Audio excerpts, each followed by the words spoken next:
Labas vakaras, mažasis klausytojų. Šiandien pasaka apie mažąjį riterį Rėjų ir dvi vištytes Galiną ir Blančą. Senai, senai, auksinės karalystės viduryje, kur upės dainuoja, o gėlės linguoja naktį, gyveno mažasis riteris retriveris Rėjus. Jo šarvai buvo mažesni už katilo dangtį, bet širdis tokia didelė, kad net karalienė sakydavo: jei visi riteriai būtų kaip Rėjus, net drakonai atneštų gėlių, o ne ugnį.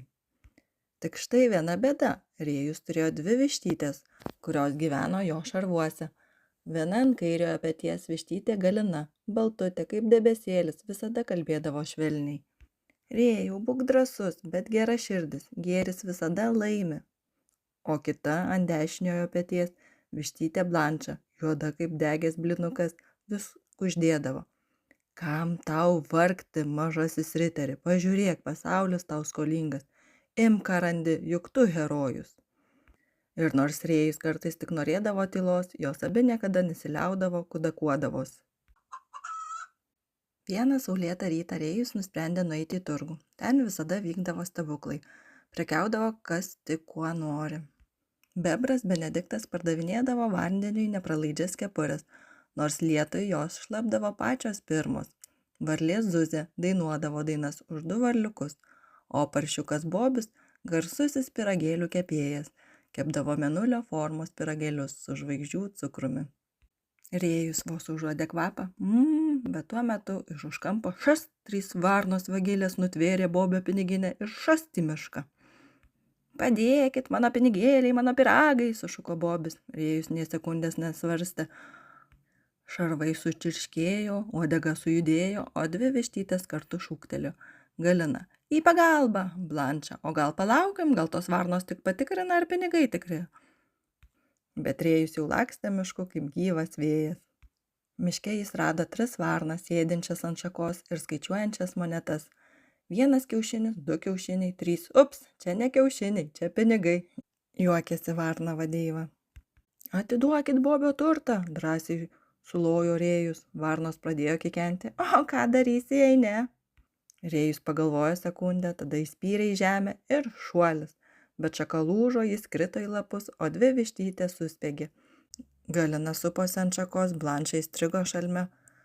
Tada Rėjus sugalvojo planą. Jis ėmė loti taip garsiai, kad net voveris išsigando, o varnos pamiršusios pinigus išlėkė į dangų. Tai pinigų maišelis nukrito tiesiai Rėjui ant nosies. Pergalė, sušuko Galina.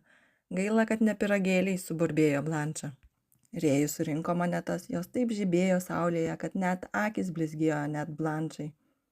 Blanča tarė: Rėjau, Bobis turi daug pyragų, pasilik nors kelias monetas, nusipirksi žaislinį katilą arba bent jau blizgantį antkaklį.